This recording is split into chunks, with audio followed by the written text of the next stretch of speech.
అసలు ఇలాంటి ఒక సంఘటనని ఇంత దగ్గరగా చూడటం ఇదే మొదటిసారి.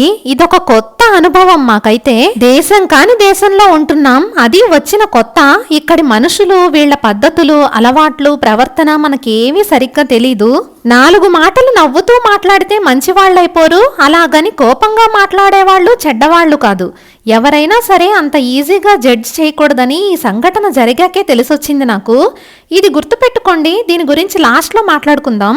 అసలేం జరిగిందంటే, వారం రోజుల క్రితం తెల్లవారుజామున టైం 5:30 గంటలు.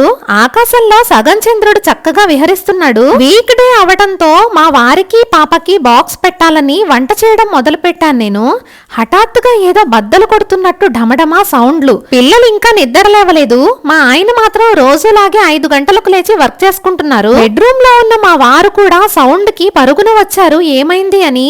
ఏమో నాకు తెలియదు అన్నాను. వెంటనే మా డోర్ పీపింగ్ హోల్ నుంచి బయటకు చూసాము. 2 వ్యక్తులు చేతిలో గన్నులు పట్టుకుని మా పక్క ఫ్లాట్ డోర్ బద్దలు కొడుతున్నారు. మాకు ఒక్క క్షణం ఏం బ్రెయిన్ పనిచేయలేదు. మొదట్లో దొంగలేమో అనుకున్నాం కానీ సరిగ్గా వాళ్ళ యూనిఫామ్ మీద లోగో చూస్తే తెలిసింది వాళ్ళు నేషనల్ క్రైమ్ ఏజెన్సీ నుంచి వచ్చిన పోలీసులని. డమడమా డోర్ బద్దలు కొట్టి గన్స్ తో లోపలికి వెళ్లి ఒక ఆఫ్రికన్ అబ్బాయిని అరెస్ట్ చేసి తీసుకొచ్చారు. ఆ అబ్బాయి మాకు తెలిసిన అబ్బాయి. ఎలాగంటే 2-3 సార్లు మా వారితో మాట్లాడాడు, అలాగే పిల్లల్ని కూడా పలకరించాడు. ఇక్కడ మేం చేసిన పెద్ద పిచ్చి పని ఏంటంటే, నిన్న రాత్రి బయటకు వెళ్లి లేట్ గా ఇంటికొచ్చాం. ఇంటి తాళం తీసి పొరపాటుగా కీ డోర్కే వదిలేసాం. నిజం చెప్పాలంటే పొరపాటుగా కాదు, అలవాటుగానే. ఇలా ఇప్పటికీ చాలా సార్లే చేశాం మేము. ఇంకొక దడ పుట్టించే విషయం ఏంటంటే, నెల క్రితం ఇలాగే కీ వదిలేస్తే ఇప్పుడు అరెస్ట్ అయిన అబ్బాయే బెల్ కొట్టి మరీ ఆ కీ మాకిచ్చాడు. అంటే ఒక క్రైమ్ సస్పెక్ట్ కి మా తాళం చెవి దొరికింది. కానీ మా అదృష్టం ఏంటంటే అతను మా కీ మాకు తిరిగి ఇచ్చేశాడు. కానీ దురదృష్టం ఏంటంటే నిన్న వదిలేసిన కీ ఈసారి వచ్చిన పోలీసులు చూశారు. వెంటనే మా కీని తీసుకుని పాకెట్లో వేసుకున్నాడు ఒక పోలీసు. కానీ అతనికి తెలీదు ఇదంతా మేము మా డోర్ పీపింగ్ హోల్ నుంచి చూస్తున్నామని. వెంటనే మేము డోర్ ఓపెన్ చేసి మా కీ ఇవ్వండి, బై మిస్టేక్ వదిలేసామని అడిగాము. ఆ పోలీసు కోపంగా ఒక్క అరుపు అరిచి లోపలికి వెళ్ళమన్నాడు. అప్పుడు అర్థమైంది క్రైమ్ ఆపరేషన్ లో బిజీగా ఉన్న పోలీసులని కెలక్కూడదని. ఆ అబ్బాయిని అరెస్ట్ చేసి తీసుకెళ్లిన 5 నిమిషాలకి మరో 4 పోలీసులు వచ్చి ఇల్లంతా సోదా చేయడం మొదలు పెట్టారు. ఇంట్లో దొరికిన ఫోన్లు, ల్యాప్టాప్లు, క్రెడిట్ కార్డులు, డెబిట్ కార్డులు అన్ని తీసుకుపోయారు. ఇదంతా జరగడానికి ఒక 2 గంటల టైం పట్టింది.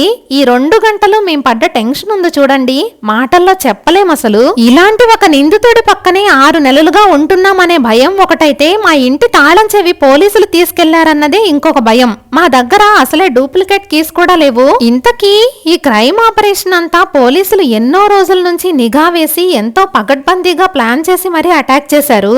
ఎలా చెప్తున్నానంటే, ఆఖరికి ఎంట్రన్స్ లో ఉండే సీసీ కెమెరాని కూడా ఒక టేప్ తో కవర్ చేసి సైలెంట్ గా లోపలికి ఎంటర్ అయ్యారు.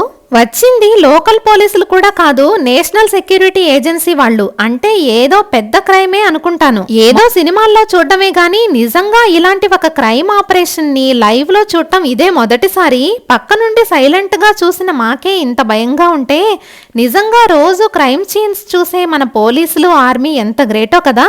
మొత్తానికి ఈ సీన్ అంతా జరిగిన తర్వాత మా ఇంటి ఓనర్ కి ఫోన్ చేసి జరిగిన స్టోరీ అంతా వివరించాము. ఆయన వెంటనే లోకల్ పోలీస్ కి ఫోన్ చేసి అడిగితే, కీస్ మా దగ్గర కూడా లేవు, వాళ్ళు నేషనల్ సెక్యూరిటీ ఏజెన్సీ వాళ్ళు, కీస్ వాళ్ళ దగ్గరే ఉన్నాయని చెప్పారు.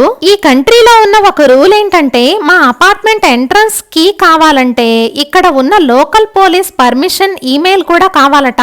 అప్పుడే మనకి డూప్లికేట్ కీ ఇస్తారు, లేకపోతే అది ఇవ్వరు. మొత్తానికి హీరో విలన్ కొట్టుకుని మధ్యలో కమెడియన్ ని చంపేసినట్టు ఈ క్రైమ్ సీన్ పుణ్యమా అని మా తాళం చెవి తీసుకెళ్లిపోయారు పోలీసులు. ఇప్పుడు ఆ తాళం చెవిని తిరిగి తీసుకోవడానికి మేము ఎన్ని పాటలు పడాలో, ఎంతమంది దగ్గర పర్మిషన్ తీసుకోవాలో మాకే అర్థం కావడం లేదు. అందులోనూ ఇక్కడ రూల్స్ కూడా మనకు తెలియదాయే, తెలిసిన వాళ్ళు ఎవరు లేరాయే. ఇంకొక పెద్ద చిక్కేంటంటే, ఇక్కడ ఫ్రెంచ్ భాషే అందరికీ వచ్చు. ఇంగ్లీష్ లో మాట్లాడటానికి వాళ్ళకి అర్థమయ్యేలాగా చెప్పడానికి నానా అవస్థ పడాలి. మొదట్లో చెప్పాను కదా, ఇది గుర్తుపెట్టుకోండి, ఆఖరికి చెప్తాను అని. అందుకే ఎవరిని కూడా అంత తేలిగ్గా నమ్మకూడదు. అవసరాన్ని బట్టి మంచితనం, అవకాశాన్ని బట్టి చెడ్డతనం బయటపడతాయి.